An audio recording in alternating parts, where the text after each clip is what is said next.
aí, meu povo, sejam muito bem-vindos para mais um podcast GR, aqui no meu, no seu, no nosso canal Galo React, Léo Brasil aqui.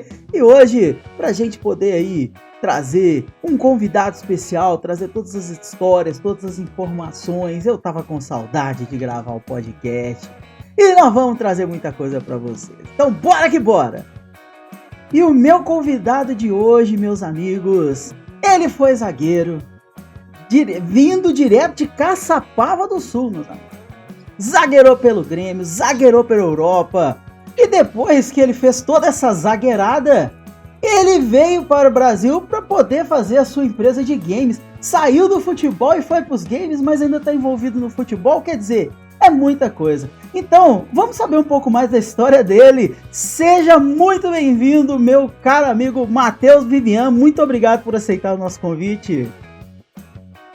Obrigadão, Léo. Prazerzão aí estar falando contigo aí, com toda a tua comunidade, tua audiência aí, né, cara? Que legal a gente poder aí ter conseguido esse momento aí para trocar uma ideia e realmente aí foi do Brasil, de Caçapava para o mundo, né? E depois dos jogos do futebol para os games, né? Então foi realmente isso. Continuei jogando ainda, mas em outra plataforma, né?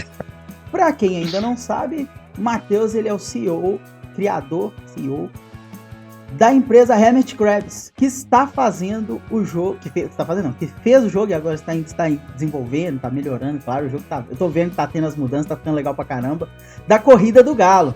A gente cobriu lá a apresentação do jogo, né, vocês viram aqui no canal, e hoje eu tenho aqui a alegria de trazer o dono da empresa para poder conversar com a gente. Mas antes, Matheus, eu queria conversar um pouco sobre você, pra galera saber quem é o Matheus, que começou ali sua carreira no Grêmio. Conta um pouquinho da sua história pra galera, por favor. Claro, cara. Pô, a minha história, na verdade, ela começou aqui na minha cidade, então, em Caçapava do Sul, e com 12, 13 anos, cara, o meu pai teve que se mudar para Porto Alegre, né? E eu falo isso porque, pô, ele falou pra gente que a gente ia ter que se mudar e cara, acabou meu mundo, né? Foi o final dos meus dias aquilo ali, pô, recém tinha começado ali as namoradinhas e tal, tava na idade de adolescência, aquela idade legal, e o jeito que o meu pai arrumou de me deixar menos brabo com o negócio foi de arrumar um teste no Grêmio, porque, cara, eu era louco por futebol, né? Minha vida era futebol, né? E aí eu cheguei a fazer um teste no Grêmio, e aí tem uma história muito engraçada, Léo, que cara, o treinador chegou lá pra mim e perguntou que posição eu jogava. E aí eu disse, cara, eu jogo atrás da bola. Porque, na verdade, né, eu nunca tinha jogado futebol de campo na minha vida, cara. Isso é uma coisa até que poucas vezes eu falei, assim. Eu nunca tinha jogado futebol de campo na minha vida. Porque aqui na minha cidade só tem um estádio. E ele é reservado pros adultos, cara. Porque, pô, como é que a molecada vai estragar grama, entendeu? Uhum. E aí ele olhou pra mim, eu era meio grandote e tal, né? Cara, vai pra zaga. E aí, pô, terminou o treino e ele disse, pô, não tá tão ruim, volta amanhã. E aí, volta depois da manhã. E nessa brincadeira, aconteceu, então, que fiquei, obviamente, no Grêmio, né? Foi num dia até inesquecível pra mim, que, pô, o zagueiro que ia jogar se machucou e eu joguei um Grenal. E aí fui melhor em campo, cara, e aí jogou a Grenal no Rio Grande do Sul, meu amigo, acabou, tá tudo bem, o cara, né? Aí então entrei pro Grêmio, e nós fomos campeão brasileiro sub-15, e eu já tinha me tornado capitão da equipe, e nessa ocasião o treinador da seleção de base estavam lá, e me convocaram então para a seleção sub-15, né, a seleção na época preparativo para sub-17, e, cara, eu dei o privilégio que eu peguei uma geração mega vitoriosa ali, uma geração de craques aí, Adriano, companhia, Maxwell, Mota, enfim, aí posso falar nomes aí que fazem a galera sonhar, né, e aí eu acabei sendo campeão sul-americano e mundial com a seleção sub-17, isso ainda lá em 99 ainda, e isso despertou o interesse aí de clubes europeus, então, e eu fui transferido com 19 anos para o Eintracht Frankfurt, na Alemanha, depois fui para Las Palmas da Espanha, joguei em 5 clubes franceses, enfim, construí toda a minha carreira na Europa, né, foram praticamente aí 12 anos como profissional, aliás, 15 anos como profissional na Europa, né, então, acabou que muito pouco eu joguei no Brasil, né? Construí toda a minha carreira lá. Depois, então foi de Caçapava literalmente para o mundo, né? Que eu fui. Hoje parece fácil a gente dizer isso, né, cara? Mas naquela época a gente tem que pensar que não tinha internet, cara, que não tinha para um olheiro de um clube europeu ver a gente aqui, cara, era um milagre, né? Que a gente não tinha toda essa agilidade que a gente tem hoje, né? Tudo isso. E mesmo o próprio campeonato brasileiro, né? Os clubes brasileiros não eram organizados que nem eles são hoje, né? Então o objetivo do jogador era ir para fora, né? E eu consegui realizar esse sonho, cara, e acabei, enfim, fazendo toda a minha carreira aí, então. Você fez a maior parte da sua carreira foi na França mesmo, não foi? Sim, cara. Eu joguei acho que tive a passagem pela Alemanha, depois pela Espanha e cheguei em 2005 na França. Eu joguei em 5 clubes diferentes, todos entre 2 e 3 anos, né? E então fui campeão da Copa da França em 2014 ainda. Tive o privilégio ali de pegar uma época que o futebol francês despontou muito, né? Com a chegada ali dos galácticos, né? No PSG e tal, né? Quando chegou toda a turma brasileira lá, né? Mas a França se tornou realmente a minha segunda casa, assim, né? Aí eu encerrei em 2017 e eu continuei morando lá até 2022 ainda, porque eu tinha toda a minha reconversão que eu acabei fazendo lá na França, justamente. E qual foi pra você, assim, o momento mais marcante da sua carreira, assim, aquele que você não tira da sua memória, que você fala assim, pô, aqui eu se consagrei, como diriam aí os comentaristas. Cara, isso é uma coisa muito maluca, sabe, cara? Porque assim, ó, eu tive ali, né, sei lá, quando a gente ganhou a Copa da França lá no Stade de France, né, 80 mil pessoas e tal, tive momentos fantásticos. Mas, cara, o meu momento marcante foi com 15 anos ainda na seleção brasileira, um dos primeiros jogos que a gente disputou com a seleção brasileira, no antigo estádio de Wembley. Era nós contra a seleção inglesa, então, né, na época ainda sub-15, sub-16, e cara, a gente entra no estádio, né, e naquele jogo eu era capitão da equipe, então entrei puxando ali a equipe, cara, e a gente se deparou com 52 mil pessoas no estádio para olhar um jogo, e era só nosso jogo, não era que nós não era preliminar de ninguém, cara, e foi na hora do hino, eu chego a me arrepiar de pensar, sabe, na hora do hino foi um negócio emocionante, assim, e eu lembro no momento do jogo de eu parar e olhar pra torcida fazendo a ola, assim, e eu ia daqui um pouco me ligar de novo, pô, pra onde é que tá a bola aqui, que foi realmente, pra mim, de arrepiar, assim, foi, independente de qualquer título, de qualquer coisa, cara, foi um momento marcante, porque ele também marcou não só o fato daquele mega evento, daquela impressão que a gente não esperava, mas de ter compartilhado isso com toda a equipe, de sentir que para todo mundo, cara, aquilo foi algo, uma experiência única, talvez, na vida, né? E aí, pô, ter jogado no antigo estádio de Wembley, eu acho que hoje também dá para contar pros saudosistas do futebol aí, que, pô, eu botei a chuteirinha lá dentro, né? Eu guardei a chuteira, foi a única chuteira que eu guardei, cara, sabe? A única que eu tenho guardado, foi a chuteira que eu joguei em Wembley. Que legal, cara. E assim, para uma seleção sub-17, sub-15, sub-17, 52 mil pessoas...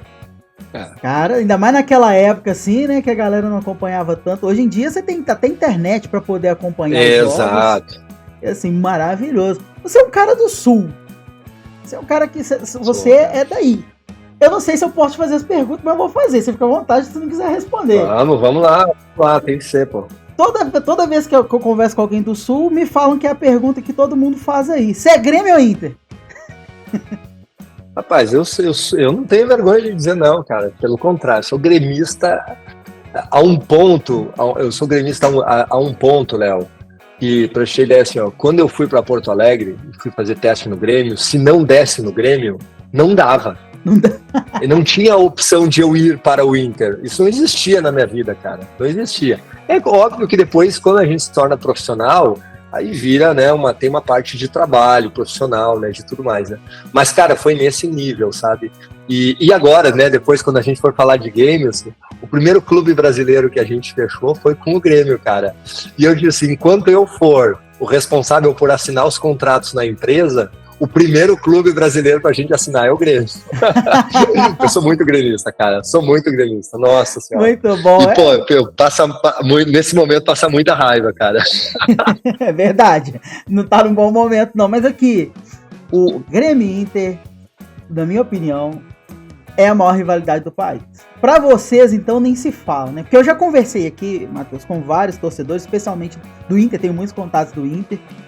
Do Grêmio, você é a segunda pessoa que eu recebo do Grêmio, o primeiro foi o Lucas, tem um canal também. E a rivalidade de vocês é uma coisa maravilhosa e extraordinária, cara. É impressionante o tanto que esse estado se divide entre Grêmio e Inter. Diz que quando a pessoa já nasce, você já pergunta pro bebê, é Grêmio ou Inter, moleque? Responde! É mais ou menos isso, né? Cara, na verdade, tu pergunta pro pai do bebê, né? O que ele vai ser, né? Porque, cara, Grêmio e Inter não é primeiro de tudo, não é uma opção. É uma escolha dos pais, né? Isso eu nunca tive a escolha de ser gremista ou colorado. Meu filho e minha filha nunca tiveram a opção de torcerem para outra equipe que não seja o Grêmio, entendeu? Não tem, cara. Isso é uma escolha familiar, praticamente, né? Então, eu acho, sim, cara. Eu acho que é eu acho que é a maior rivalidade do país, né? Porque literalmente a gente tem o estado aqui dividido no meio em função disso, mas eu acho que, né, Minas também tem essa particularidade também, talvez seja na sequência aí do Grenal, ou tanto quanto, né, o Grenal seja também uma rivalidade. A questão é que aqui, né, eu acho que até pela personalidade do gaúcho, de ter essa personalidade muito forte, muito bairrista, né, eu acho que isso se acentua muito, né, então, cara, imagina aqui, né, os patrocinadores aqui, cara, eles não podem patrocinar uma marca sem patrocinar outra. Imagina aí, ao ponto que a gente chegou, né, e realmente o cara deixa de comprar uma marca se ela for patrocinadora só de um time, né? Nós estamos aqui num extremo, né, de fanatismo, vamos falar assim. Só que ela é saudável porque ela faz com que os dois clubes sejam muito exigidos em função da performance do outro, do desempenho do outro, né? Então a gente percebe que, cara, o Grêmio cresceu, daqui a um pouco o Inter veio junto, aí o Inter começou a ganhar tudo, aí daqui a pouco o Grêmio veio, passou, ganhou de novo, e aí, cara, cada vez que um time e o outro vai para baixo, parece que o outro alavanca, traz ele de novo para cima, né? E não enterra.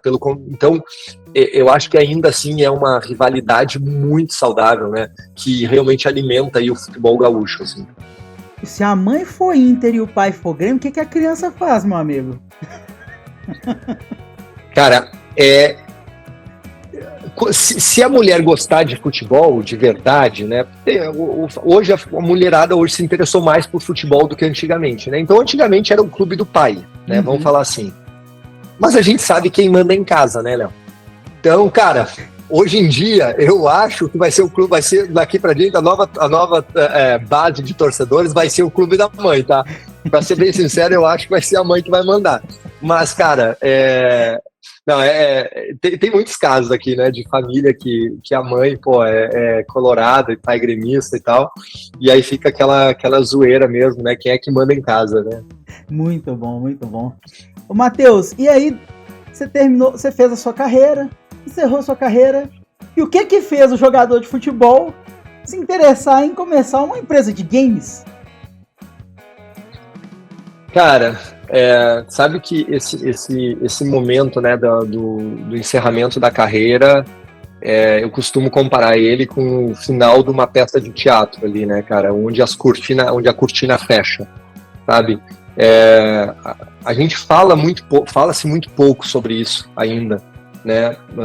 Eu acho que de forma geral que, cara, o jogador ele se dedicou, né? No meu caso foram 23 anos, dos meus 12 aos meus 35 anos quando eu parei, 23 anos 100% dedicado ao futebol, e de uma certa forma isso é muito fácil quando a gente tem um propósito, né? Quando a gente faz o que gosta, quando a gente levanta de manhã e sabe o que fazer. É claro que a carreira ela é difícil, ela tem desafios e tudo mais, mas a gente saber o que gosta, fazer o que gosta, né? Ter propósito diário e tal, isso torna a vida da gente mais simples, né? E relativamente mais fácil. E aí de um dia para o outro isso acaba. E para mim, cara, eu tive uma felicidade muito grande que eu conversei muito com amigos meus que eu tinha jogado e tinham já parado. E todos eles tinham uma frase que me marcou, que é: não para. Não para. Não, mas não é não para de jogar, é não para. não pensa, porque a gente termina a carreira cansado de uma certa forma, né?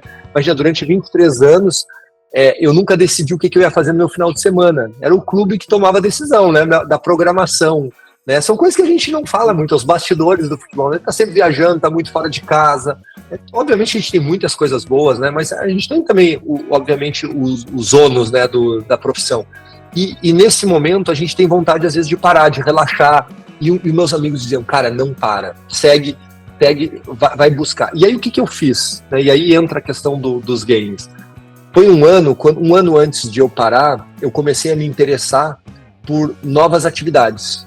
E eu não queria saber de negócios, não era sobre empresa, sobre negócio. Era sobre o que eu gostaria, o que eu gostava de fazer, tanto quanto jogar futebol, ou mais do que isso, o que eu sabia fazer além de jogar futebol. E eu comecei a buscar atividades. Então, naquele ano, Léo, você acha que se tu tivesse me falado, vamos fazer um podcast aqui? Vamos, cara, vamos junto, vamos testar. Eu entrei em tudo quanto foi parado. Testei um monte de coisa. E uma delas, numa brincadeira, quando eu vim passar férias aqui no Brasil com um amigo meu, ele me falou sobre a ideia de fazer games. E eu jogo game, jogo Mario Kart, jogo FIFA, brinco ali de jogo. Pô, a galera dá risada que até hoje eu jogo Candy Crush e tal, sabe? Pô, eu sou realmente o cara que não se diz gamer, joga game, mas não se diz gamer. E aí, cara, eu falei, pô, mas e se a gente colocar nesse jogo aqui um personagem real, um atleta real, né? E o cara disse, pô, cara, mas isso é muito difícil, tem que ter licença e tal. E, cara, a licença eu arrumo, meu amigo, não te preocupa, no mundo do esporte aqui.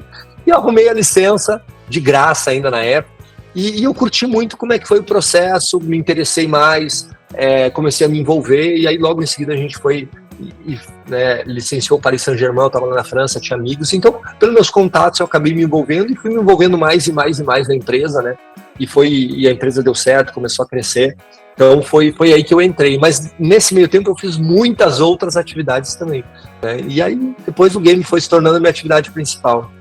No caso, você mencionou uma coisa importante aí, essa parada do jogador, porque a carreira do jogador é uma coisa muito curta, né?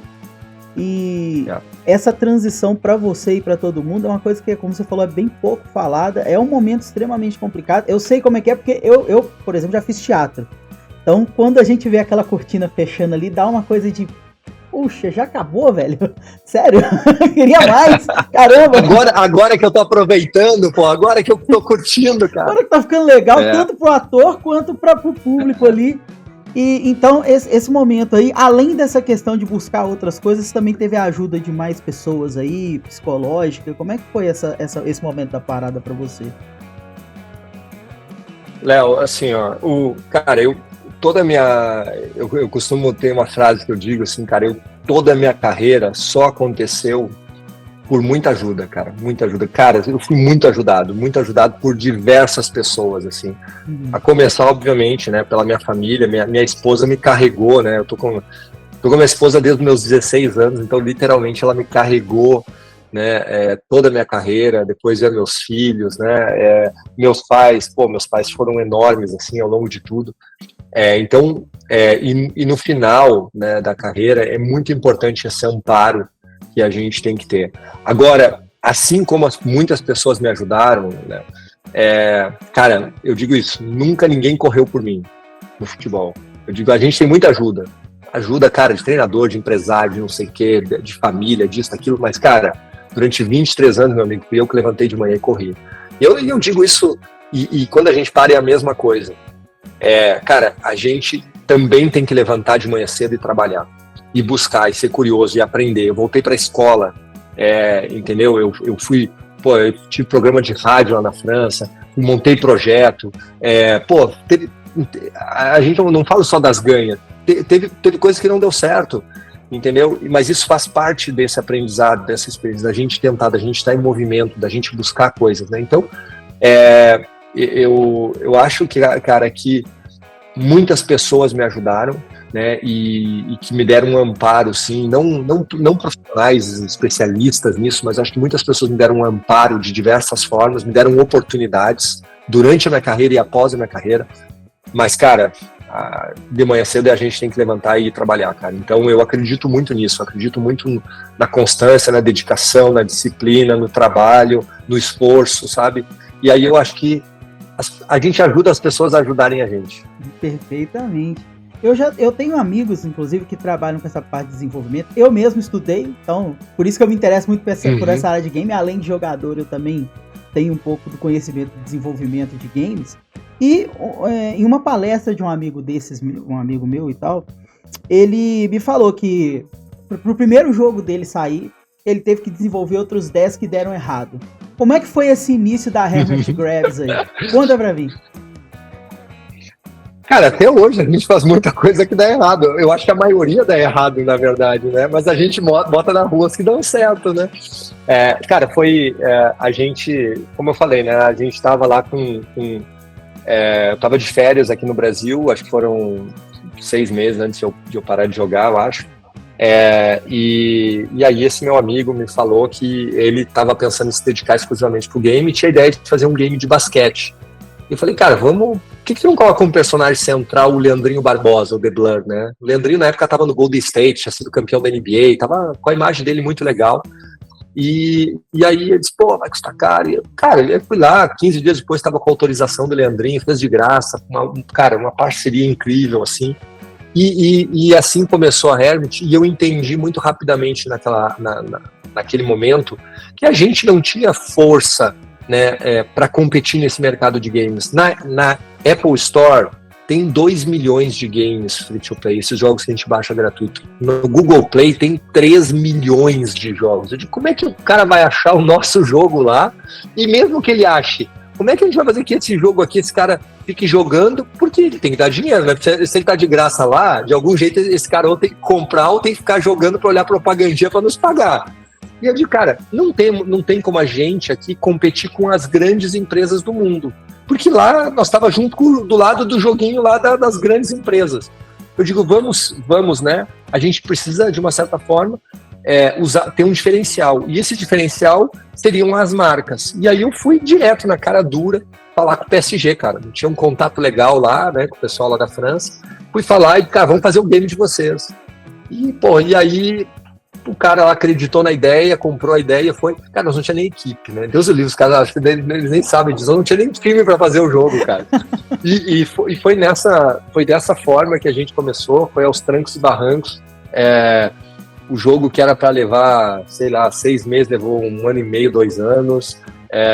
A gente ali com uma equipezinha ali, pequenininha, 4, 5 pessoas, eu era o investidor, então, na dificuldade. E a gente começou, pouco a pouco, aí formando, aí consolidando, aí aprendendo, com muito, cara, mais uma vez, trabalho, disciplina, insistência, persistência, né? E assim depois veio o Arsenal como clube, porque o Arsenal viu o jogo e gostou e entrou em contato com a gente, depois veio o Manchester City, e veio o Barça, e veio o Benfica, e nós chegamos a ter uma lista de 10 clubes europeus esperando para fazer jogo com a gente, né? E aí a gente acabou pivotando um pouco o nosso modelo de negócio, mas o fato é que a partir deste produto começou a crescer, mas o nosso diferencial foi que nesse momento a gente não olhou só para o nosso jogo, a gente olhou realmente também como estruturar a empresa e enxergar que o jogo era um momento passageiro, que o que importava também era a empresa que nós estávamos construindo e que ela tinha que estar preparada para crescer e para fazer vários jogos, né, fazer bons jogos. E hoje a Hermit Grab conta com mais ou menos quantos associados aí? A gente tem, hoje nós somos, dentro do quadro de sócios, né, nós somos 5 sócios, mas nós temos hoje em torno de 80 colaboradores internos nossos, né, a Hermit se tornou uma das maiores desenvolvedoras de games do Brasil hoje, e nós chegamos aí em momentos que a gente vai contratar pessoas externas, né, para quando a gente tem maiores projetos. Hoje, por exemplo, acho que a gente chega a estar com mais de 100 pessoas, né, atualmente trabalhando aí em diferentes projetos. Então, foi uma empresa que cresceu bastante. Nós tivemos algumas curvas de crescimento, né, quando entrou aquela história da pandemia, do famoso metaverso ali, né, então a gente acabou entrando nessas plataformas de metaverso ali, de Roblox, Fortnite, tudo mais, e isso também fez com que a gente pegasse a onda certa no momento certo, né, e aproveitasse esse crescimento, e sempre com essa ideia de estruturando a empresa, né, de construindo cultura de trabalho. Eu acho que tudo que eu aprendi no futebol, cara, eu trouxe para o modelo de gestão trouxe para o modelo de gestão digamos assim, da empresa, né? Trabalho em equipe, acho que fazer um jogo é quase uma temporada de futebol, sabe? Então a gente veio um pouco com essa ideia e hoje a empresa conseguiu se estabilizar, conseguiu se consolidar, né? E a gente trouxe aí esse modelo de negócio dos clubes aí para o Brasil, para a gente começar a trabalhar com o mercado brasileiro, que até então, até 2022, 2023 até, a gente nunca tinha trabalhado ainda com o mercado brasileiro. Para quem quiser, aí, nós já vamos falar sobre a Corrida do Galo, mas para quem quiser conhecer um pouco mais dos trabalhos e dos games desenvolvidos pela Hermit Grab, como é que faz? Quais são os games mais conhecidos? Onde é que a galera acha o conteúdo de vocês? Eu acho que nas nossas redes sociais ali, eu acho que é o modo mais fácil de já ter uma visibilidade ali do que a gente vem fazendo. Porque os nossos jogos eles estão em diferentes, a gente chama de plataformas, né?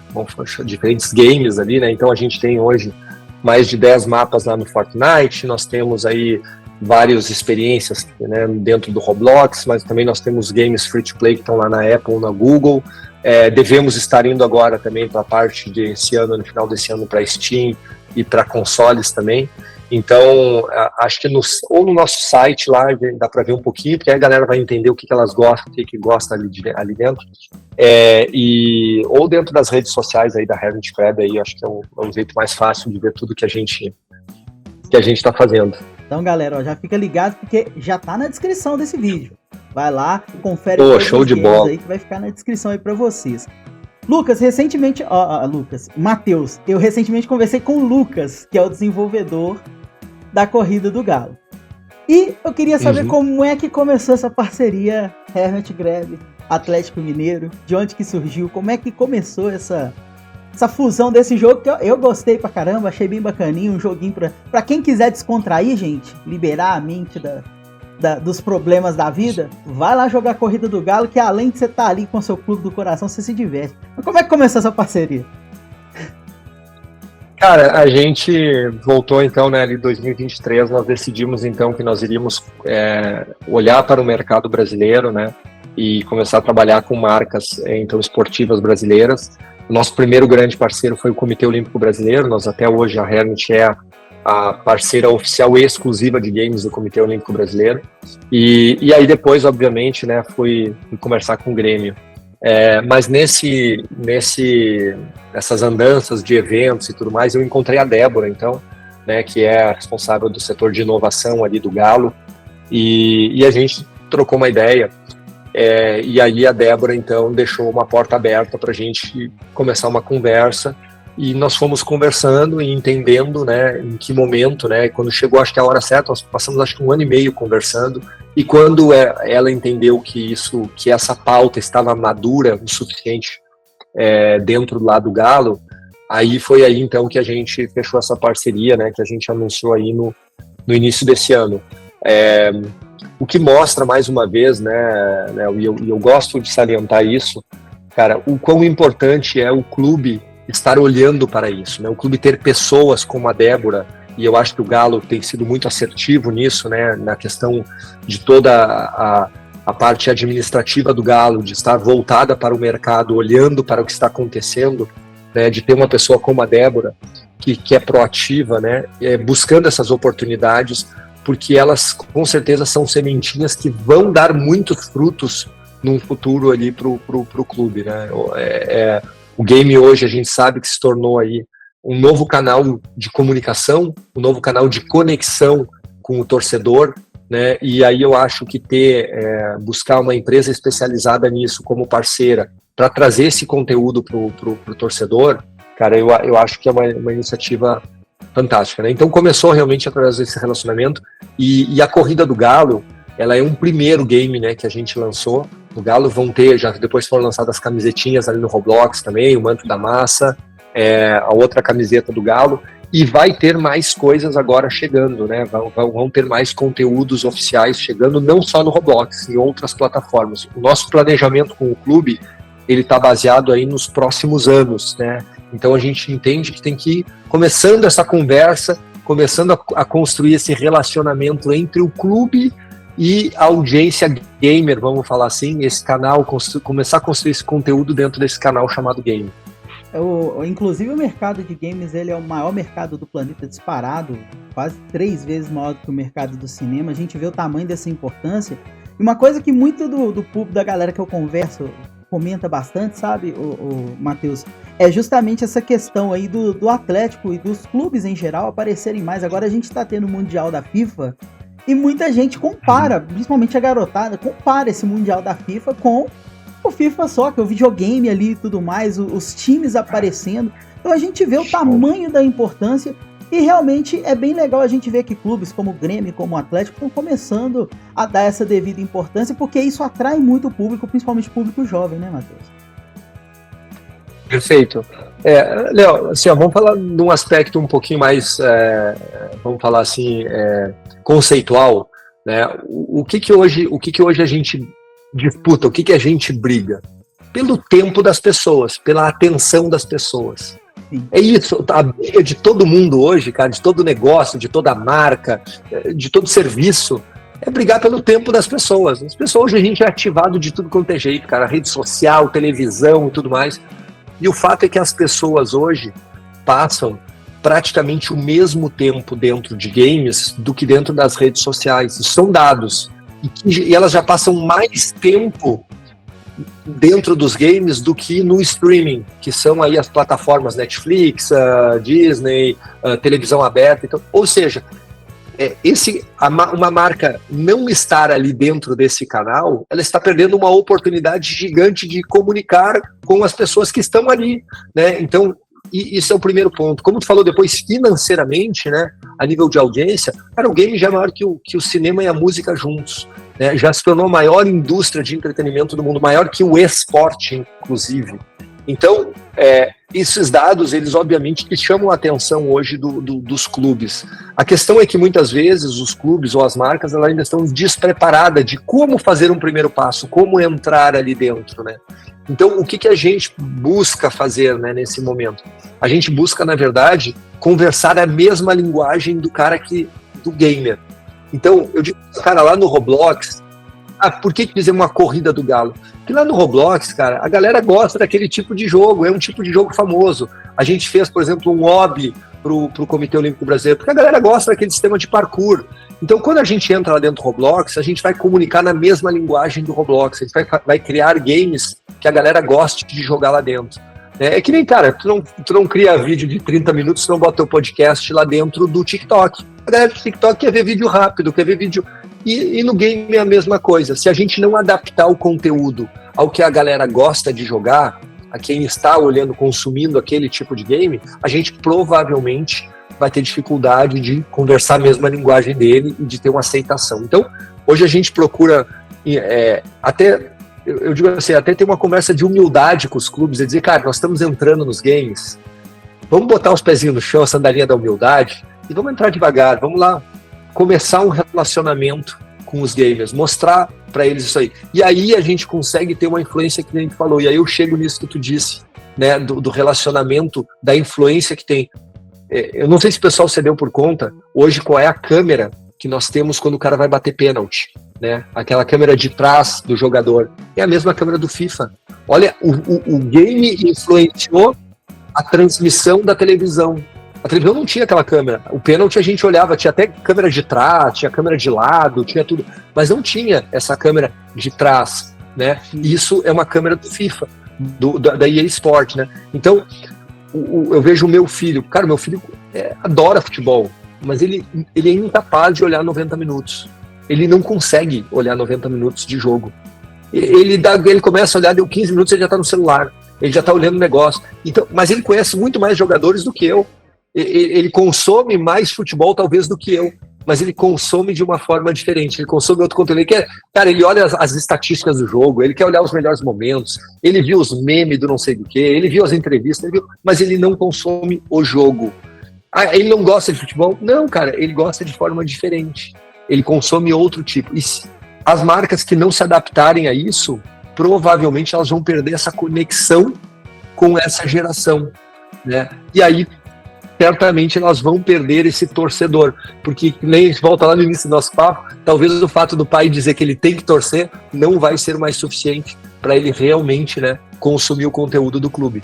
Verdade. Inclusive eu sou prova, viu, gente? Eu tenho 39 anos, ou seja, sou de uma geração anterior, sou de uma geração pouco antes, e mesmo assim eu tô aqui hoje, muitas vezes consumindo, assistindo conteúdo do Atlético para me informar, jogando um videogame aqui que tá junto aqui ao mesmo tempo e antenado com outras coisas. Imagina os meninos de hoje, gente.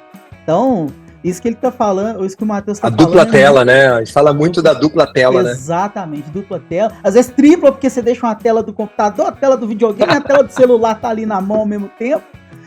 Eu não sei como é que faz, mas os meninos conseguem fazer e é uma loucura. E também nós temos outras vertentes, né? Alguns outros clubes também que já estão entrando nesse meio, né, Matheus? Como, por exemplo, a gente pode falar até do Flamengo e do Corinthians aí nos esportes, que já estão no LoL há um tempo. Quer dizer, é uma coisa que atrai muito. Quando o menino vê ali a marca, ele acaba se identificando. E a gente vê a importância do Galo tá fazendo esse acesso, essa identificação juntamente com a sua marca dentro dos games. Hoje no Roblox, também já tem no Fortnite, né? Mas aí não foi outro que desenvolveu, né, o Matheus? E nós vamos ter outras coisas. Isso é muito bom, é uma parte importante que atrai, sim, assim como outras coisas. Quando o moleque vê o Galo doido lá no jogo interagindo com ele, os meninos ficam malucos. Então, assim, é uma coisa muito legal mesmo. E, Matheus, você esteve aqui nessa apresentação, eu te conheci, tive o prazer de te conhecer pessoalmente ali. O que você achou daquela estrutura, da arena, de tudo aquilo que te foi apresentado? Você viu que eu conversei com o Lucas, ele falou que vocês foram apresentados a toda a estrutura ali no passeio, né? Como é que você viu tudo aquilo ali? Bom, eu sou torcedor de futebol, né? Eu acompanho futebol. Primeiro que, obviamente, a gente sabe do tamanho do Galo, né? Do tamanho do Atlético dentro do futebol, da história e tudo mais. Parceria, né? Com o Grêmio total, mas eu... gente? Parceria total. Exato, né? Pô, o nosso clube o clube do coração em BH, né? E cara, mas eu confesso que eu fiquei impressionado com a estrutura da arena. Fiquei impressionado, cara. Acho que o Galo tá um passo à frente do que em comparativo com alguns outros clubes brasileiros nesse aspecto. E mais do que isso, porque mais do que ter essa estrutura é ter depois a estrutura humana para isso, né? E aí, como eu falo, quando a gente vê a organização interna, administrativa do clube hoje, a gente entende que o clube está crescendo, né, num sentido de se tornar uma potência do futebol, né, ainda mais, né, ou pelo menos de perpetuar, né, se perpetuar entre os maiores do Brasil. Então, eu posso dizer assim, porque uma das coisas que eu fiz, Léo, né, quando eu parei de jogar, eu me formei, né, lá na França, no que é considerado uma das melhores escolas de gestão em futebol do mundo hoje, né, para ser o que a gente chama aí de CEO, aí, né, de gestor de clube, né. E eu, durante um tempo, eu prestei consultoria para alguns clubes franceses sobre os novos modelos de monetização do futebol, né, como é que o clube faz para ganhar mais dinheiro, cara, né, fora do padrão. E então, eu tive o privilégio de acompanhar, de ver o crescimento de muitos clubes, né? E na época, o pessoal, né, ria muito, falava muito, virou até meme aí, piada, o PSG, né, que não ganha Champions e tal. Cara, eu defendia todos os dias, e até esse ano eu defendia que o PSG ia ganhar a Champions League. Porque o projeto do PSG foi para ganhar a Champions League. Mas foi um projeto esportivo, anualmente o PSG montou um projeto esportivo, mas atrás disso tinha um mega projeto estrutural do clube para ganhar a Champions League, para se tornar um dos maiores clubes do mundo. E foi esse trabalho que deu o resultado, independente de Messi, de Neymar, de Mbappé, de jogadores, porque esses são passageiros no clube, mas era consistência, né, de trabalho. E é nisso que eu acredito na parte de gestão de futebol. Então, quando a gente vê ali o Galo fazendo isso, né, esse movimento, vendo essa estrutura, cara, eu acho que o clube está no caminho certo, né? Claro que temporadas de futebol altos e baixos, resultados, às vezes dá certo, às vezes não dá, uma equipe da liga não dá, mas eu acho que como clube, como instituição, eu enxerguei o Galo muito forte, cara. E além de tudo, pô, a gente foi super bem recebido aí, né? Foi muito gostoso aquele momento ali que a gente teve ali. Antes de eu ir para minha última pergunta, eu queria saber um pouquinho do Grêmio, já que vocês têm essa parceria com o Grêmio. Como é que tá essa parceria? Como é que tá o Grêmio hoje? Você, como um torcedor, vai saber falar muito mais do que eu, claro, que acompanha o dia a dia do clube. Como é que você tá vendo a situação atual do Grêmio, a estrutura do time hoje e essa parceria de vocês com eles? Cara, eu acho que tem, obviamente, um olhar meu de torcedor, né, de apaixonado pelo clube, mas se eu tirar um pouco essa paixão e olhar num olhar muito mais frio, né, o Grêmio fez alguns movimentos políticos, né, ainda por ser uma estrutura num modelo mais convencional do futebol brasileiro, né, não ainda ter tido esse movimento de profissionalização, digamos assim, como SAF e tudo mais, né, mas o Grêmio se profissionalizou bastante internamente, mas ainda assim, acho que o Grêmio está pagando um pouquinho ainda o preço de vários movimentos políticos que o Grêmio fez no passado, né, de mudanças de gestão, tomadas de decisão de ir para uma arena que não é da sua propriedade, né, enfim, foram várias decisões que são decisões sim políticas, e que hoje eu acho que o clube paga muito o preço disso, porque isso gera uma instabilidade muito grande, até de receitas e tudo mais, né. Então, ainda assim, né, cara, a marca Grêmio, o nome Grêmio, a instituição Grêmio é muito forte, né, e eu acho que ela traz muito respeito então, para nós ali como trabalho, acho que a gente teve um primeiro lançamento que foi de Fortnite, do mapa do Grêmio, nós tivemos mais de 2 milhões de jogadores dentro desse mapa, o que mostra, acho que não são jogadores só torcedores do Grêmio, obviamente, né? São jogadores de Fortnite que jogaram um jogo legal, mas isso acho que reforça a força da marca e reforça também a qualidade do trabalho que a gente vem fazendo. Então, ela é uma parceria que eu acho que a gente vem alimentando, vem construindo, né? Nós vamos ter agora, nos próximos meses, aí, o lançamento de uma plataforma de fidelidade dentro do site do Grêmio, dentro do app do Grêmio, que eu acho que vai ser mais um passo vanguardista que a gente vai dar aí também, mais um formato de gamificar a jornada do torcedor.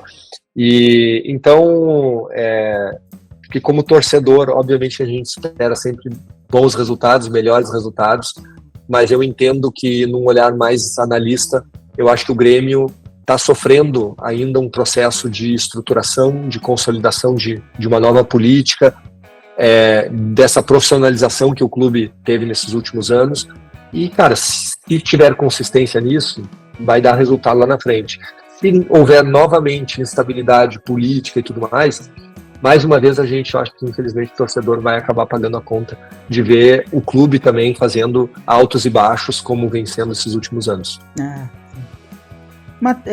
Quando eu conversei com o Lucas aqui, Matheus, que é o desenvolvedor de vocês aqui de Belo Horizonte, a gente conversou bastante sobre uma questão que eu, como alguém da área de desenvolvimento de jogos também, né, também tenho um pouco de conhecimento e obviamente tenho vários amigos e pessoal que estuda na área também. Como é que a pessoa faz? O que a pessoa tem que fazer hoje para poder ingressar nesse mercado? Se eu quiser hoje, eu quero muito fazer desenvolvimento para Hermit Graphics. Como é que a pessoa faz? O que ela faz para poder chegar aí? Cara, faz gaming. Testa, vai para dentro, constrói portfólio, entendeu? Não fica pensando que tem que passar por escola disso, por escola daquilo, fazer curso daquilo. Cara, o primeiro passo é realmente pegar as ferramentas que já estão disponíveis. Tem muita ferramenta no mercado hoje, acessível, de graça. Unity é de graça, cara. Ir lá no Fortnite, lá tem o modo criativo, é de graça. No Roblox, cara, construir é de graça. Cara, Minecraft, são coisas simples, às vezes que nem precisa de código, não precisa de coisa, senão tem todos os tutoriais, tem tudo disponível na internet. Vai lá e testa, cara, brinca, vai brincando, vai trabalhando na sua área de preferência, né? Tem gente que gosta mais de parte de arte, tem gente que gosta mais de programação, tem gente que gosta mais da parte de construção, do design, né? Que a gente chama de game designer, né? Então, faz coisas, cara, tem que fazer. Não tem como o mercado de trabalho hoje, a primeira coisa que a gente vai olhar muito mais do que saber de que escola o cara passou, é olhar o que esse cara já fez, qual é a experiência dele, qual é a visão dele que ele tem do game, né? Enquanto ele não tiver feito nada, infelizmente a gente não tem nós como acolher, né, alguém que não tem ainda praticado ali dentro das ferramentas. Então, e aí depois a especialização ela vai acontecer naturalmente ao longo dos anos. Mas eu digo, quem quer entrar nisso aí, meu amigo, vai e faz. Tem que fazer. Matheus, quero te agradecer demais por esse tempo. Um bate-papo maravilhoso, esclarecedor. Tenho certeza que a galera curtiu demais. E quero pedir você para deixar o recado final para a galera e muito obrigado. Saiba que as portas do Galo React estão sempre abertas para você. Valeu. Cara, brigadão pelo convite. Eu acho que o recado pra galera, vamos jogar, galera. Vamos lá, né? Vamos fazer aí a corrida do Galo e todos os outros jogos do Galo que vier aí bombar, cara. Quero ver a torcida lá dentro. Brigadão aí, valeu pela oportunidade, viu, Léo? Tamo junto. É isso aí, meus amigos. Este foi o bate-papo sensacional com o Matheus Vivian. Tá aí o CEO, o criador da Ernest Grabs, parceira do Galo aí. Então, já convido vocês, vão lá no Roblox, a galerinha que gosta, é claro. Vai lá jogar, conhecer um pouco, ver. Tem lá o Manto da Massa, gente. Tá lá pra você comprar com as moedinhas do jogo. Muito legal. Eu joguei, eu ainda jogo. É muito bacana. Então, recomendo a todo mundo que vá lá conhecer e dar essa moral pro Galo também, gente. Mostrar a força da massa atleticana aí também nos games, tá bom? Bora lá. E, claro, se você ficou até aqui, quero te agradecer de coração. Não esquece de dar aquela força pra gente. Clica no botão, deixa o like pra dar aquela moral pra gente. E também, se ainda não tiver inscrito, inscreva-se no canal Galo React, o canal feito pelo atleticano para todas as torcidas, especialmente para você. E este foi o nosso podcast GR de hoje. Muito obrigado e até a próxima, galera. Valeu e falou!